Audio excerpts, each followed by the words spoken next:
Today on Government Matters, a record drop in poverty levels is projected by the end of this calendar year. My conversation with former Speaker of the House, Paul Ryan, about how better data informs better policy. And distributing COVID-19 vaccines around the globe, the role of USAID in those efforts, and a look at the logistics behind that vast operation. Government Matters starts right now.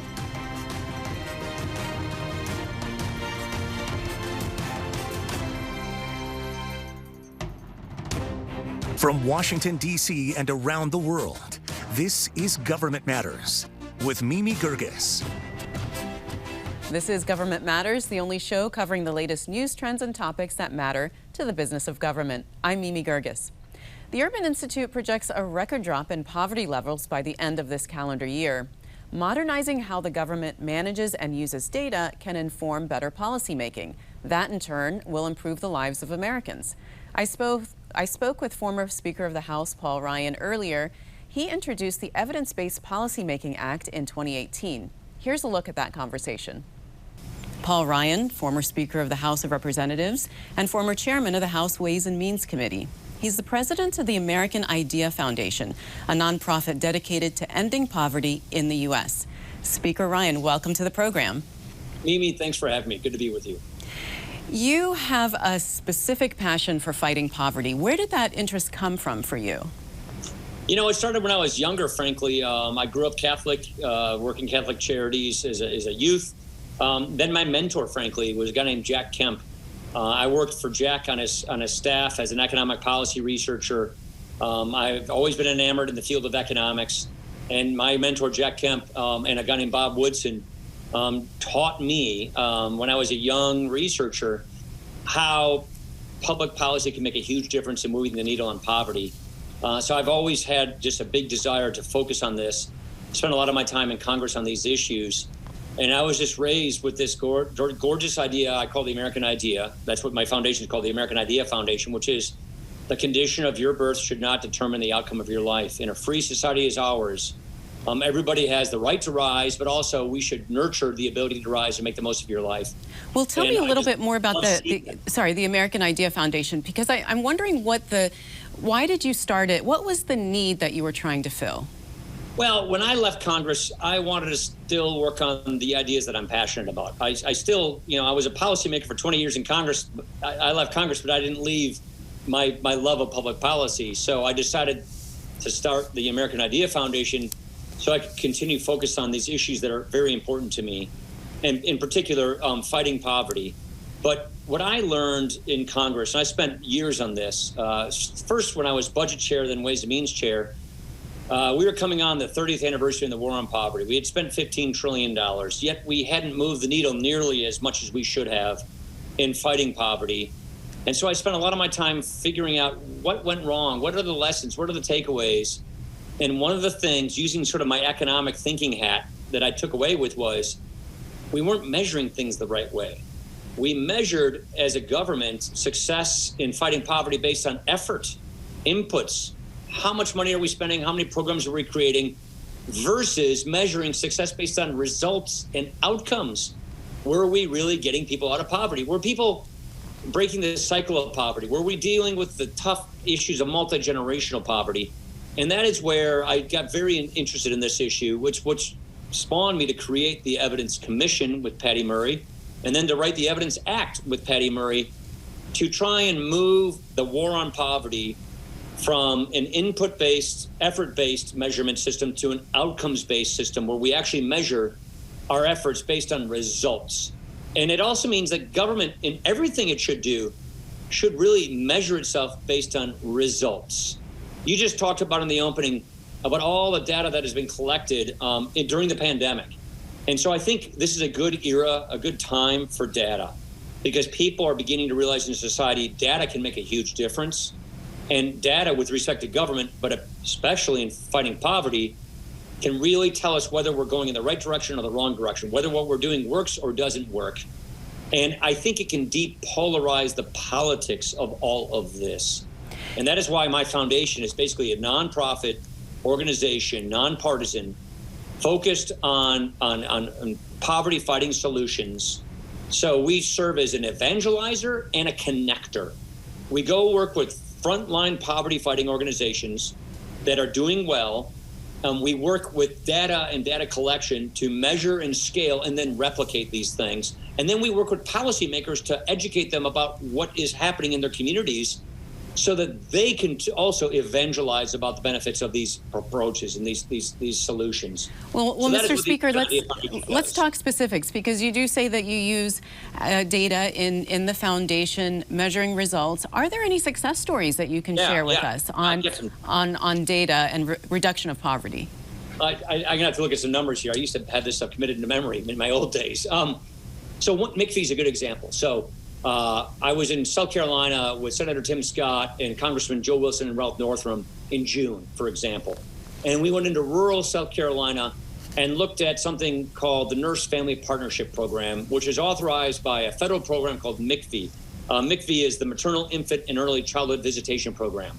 It is one of the very few evidence-based federal programs. What is MCV? Basically, you pair a nurse with a low-income expectant mother, and you help that mother through her prenatal stage up until the infant is 2 years old. You use very rigorous data reporting on these programs, and this program started by George Bush. It was continued by Barack Obama and recently reauthorized by Donald Trump. So 3 very different presidential administrations, all because of good data proving results were working. It was non-controversial, non-partisan. I was involved in each of these issues. The results are really clear.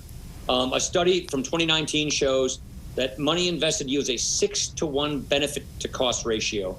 It provides $17,000 in savings per family in the form of reduced public assistance, and it improves health outcomes of the mother, of the child.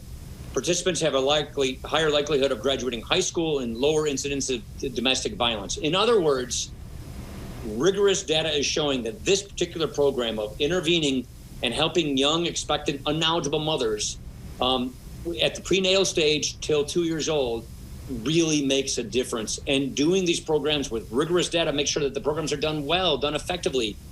So this is one example of something that I think has worked really well because of data collection, because of evidence. And this is the kind of thing that we're promoting with the American Idea Foundation and making sure that the Evidence Act actually gets well executed, which is a law that we wrote that I work on now. Well, we're going to talk about that, Mr. Speaker, but we have to take a quick pause right here and a break, and we'll continue our conversation. Great. Coming next, more of my conversation with Speaker Paul Ryan. Straight ahead on Government Matters, we'll talk about his 2018 Evidence-Based Policymaking Act and why he says it was necessary. We'll be right back.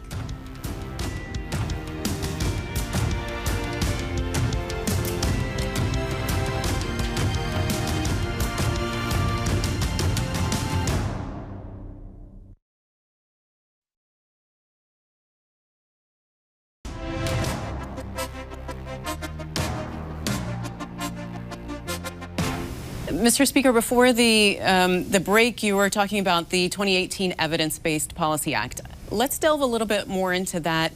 What is the Evidence Act? Why was it needed? It was basically needed because Congress was not evaluating whether what we were doing worked or not. So there really wasn't any process in place to measure the effectiveness and the outcome of our poverty fighting efforts. The Evidence Act does that. It was based upon the commission that said, here's how you do this. Here's how you collect data. Here's how you secure data so that we have privacy protections and cyber protections. And then here's how you disseminate data so that we can use data and measure whether or not something works or not. And policymakers can be better informed so that we can tie outcomes to funding so that we can go with what works versus what doesn't work. That is basically the thrust of the Evidence Act. So what do you think agencies need to do to work together to implement the Evidence Act to make it more effective?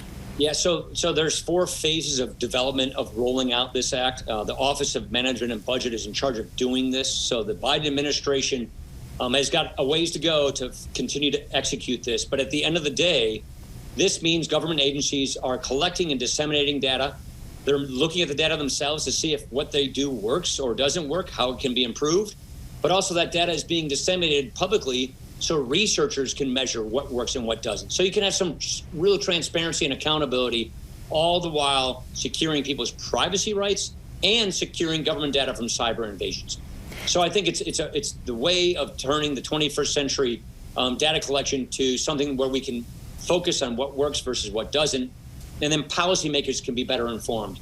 You can take the partisanship out of these things, the ideology out of these things, and focus on what works and follow the evidence and replicate the successes. That's basically the thrust of the Evidence Act. And OMB, that's the key agency, has basically 4 phases of execution that they have to execute to implement this law fully.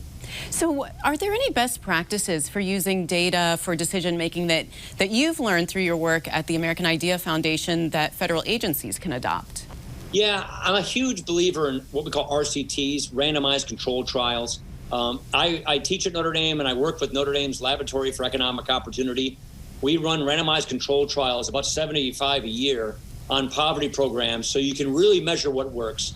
So using RCTs and using evidence and then showing policymakers what works and what doesn't work, I think is going to really move us so we can be more effective as a federal government, more effective as charities, more effective as nonprofits. And then the other thing I'd say is removing the silos so that data can cross over. So you can cross-connect data so you can learn from these things. That's one of the problems that the federal government has, is that we collect data in silos, break down those silos, allow data sharing across different data sets, and you can really get some rich, robust research to find out what works and what doesn't. And when it comes to fighting poverty, what do you think federal agencies can be doing better to be sharing data, to be using data? Well, I think it's executing the Evidence Act and having a National Service Center for Data Service, which is a pilot project that's now being launched, is getting us into the 21st century so that OMB and all the government agencies are setting up key data officers, set up learning agendas, we call them, and then data analysis and data dissemination so that nonprofits, universities can study what works and what doesn't work, and then you can cross-pollinate. The whole goal at the end of this is we can look at what works, we can scale, and we can replicate, and we can move the needle. And I really believe that this will help us get at going at the root cause of poverty. This will help us find the right strategies in the right places to break the back of persistent intergenerational poverty and go at root causes. And I think taxpayers will be better served. Their money will go farther. Efforts won't be redundant or duplicated or wasted. That's what you get at the end of the day with this. Well, Mr. Speaker, it's been a while since you've walked the halls of Congress. What do you say to current members of Congress today? I actually say follow the data, look at this, and make sure, don't be afraid of data. And by the way, in this era of cyber attacks, you need to secure your data, you need to protect privacy, but there's a lot you can do to learn from data, and you have to really focus on learning from data. That, to me, is everything. And then fund the evidence. You should tie funding to outcomes at the end of the day as a policymaker, and that's what I think members of Congress should be doing at the end of the day. All right. Well, Speaker Paul Ryan, thanks so much for joining us and sharing your perspectives with us. Great to be with you, Mimi. Thanks for having me. Coming next, USAID is leading the government's efforts to deliver the COVID-19 vaccine to countries around the world. Straight ahead on Government Matters, the logistics of distributing vaccine donations overseas. We'll be right back.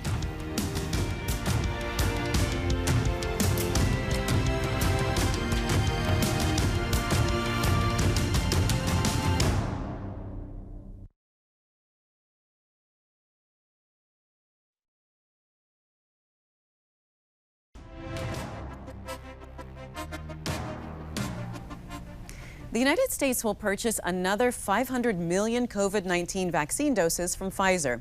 Those doses will be donated to low-income countries through USAID. Ellen Ogden is the Emergency Operations Center leader for the COVID-19 Vaccine Access and Delivery Unit at USAID. Ellen, welcome. Nice to have you. Thank you for having me.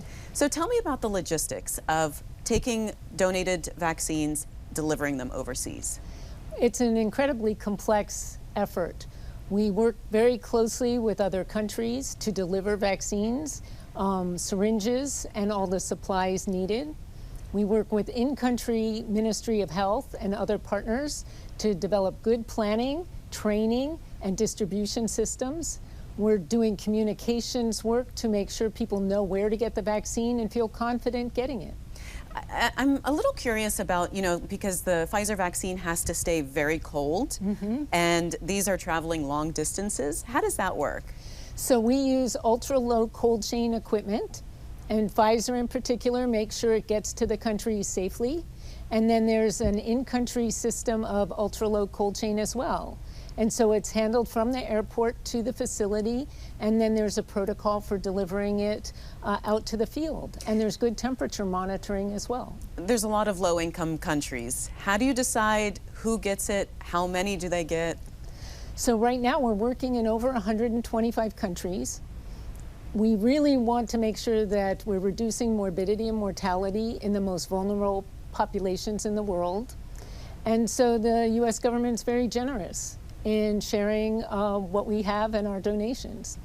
Well, speaking of that generosity, aside from saving lives, which of course is the #1 priority, I wonder if these donations are engendering goodwill among the populations. Are they seeing this as the United States is helping us? Oh, they are. The demand for vaccine, especially the U.S. vaccines, Pfizer, Moderna, J&J, are really popular. And we're finding that people are lining up to get them.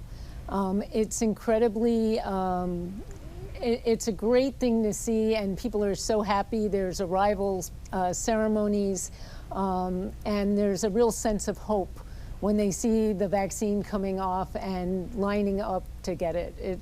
It's really wonderful to see. Tell me about some of the countries that you're delivering vaccines to.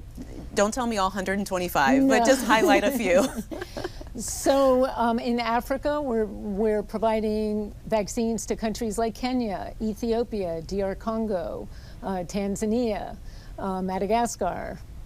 Pretty much all countries in Africa are receiving it. In Asia as well. We're giving vaccine to Bangladesh, Nepal, Indonesia, Vietnam, the Philippines. Wow. Pretty much everywhere. I mean, this is a huge undertaking. How big is your office? Is it well funded? How does that work? We have a very small office, actually, and we're still getting up and running, but we have a great group of about 50 talented public health experts in immunization and supply chain, data management, communications, and behavior change. And we're all working as a team to support the countries where the vaccine is rolling out. Are you tracking results? I mean, are you seeing, does your job end once the vaccine gets to the country, or are you saying, are those morbidity rates going down? Are infection rates going down? No, we're tracking both.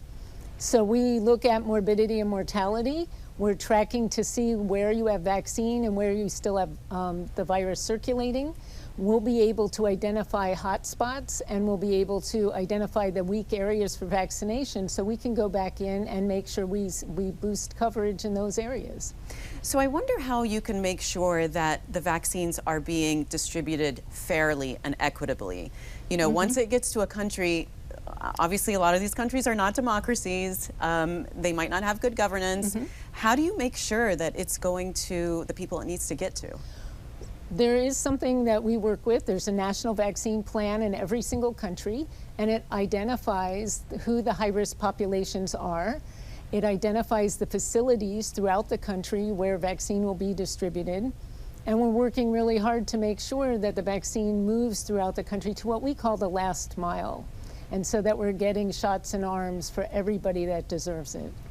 And Ellen, how do you have a goal in place? Are you saying we want to get X number of vaccines to X number of countries, or do you have a timeline, for instance? Well, President Biden has set a goal. So we're really aiming for 70% coverage by mid-2022, which is a very ambitious goal. Wait, 70% of the world population? Adult population, yes. Wow. It is a very ambitious goal, but one we think is important. And the coverage levels that we think are going to reduce the disease, reduce the emergence of variants, and really protect the population of the world and the United States. Finally, I'm just wondering about how, just kind of some results that you've seen personally working on this program. So far we've distributed 160 million doses of vaccine to over 70 countries. And it's very exciting when we get emails that say, oh, another batch was delivered, and you see how it's been received at the country level. We see people lining up. We see people saying thank you. You look on our embassy websites, and the people are just so pleased, saying thank you for bringing this vaccine to us. It must be so gratifying to you personally. I mean, I could tell you're so excited about this. I am. I mean, vaccines are a passion with me. I've been working in this area for almost 30 years, and to be part of this global effort to stop a disease like COVID-19 is really extraordinary. So I'm incredibly pleased to be working for government as a public servant and bringing the best of what the U.S. has to offer to other countries. Well, Ellen, I appreciate your work, and thank you so much for being on the program. My pleasure. Thank you for having me. If you miss an episode of Government Matters, it's on our website at govmatters.tv. And don't forget, you can find every episode of our program on YouTube. Hit subscribe to see all the videos we post.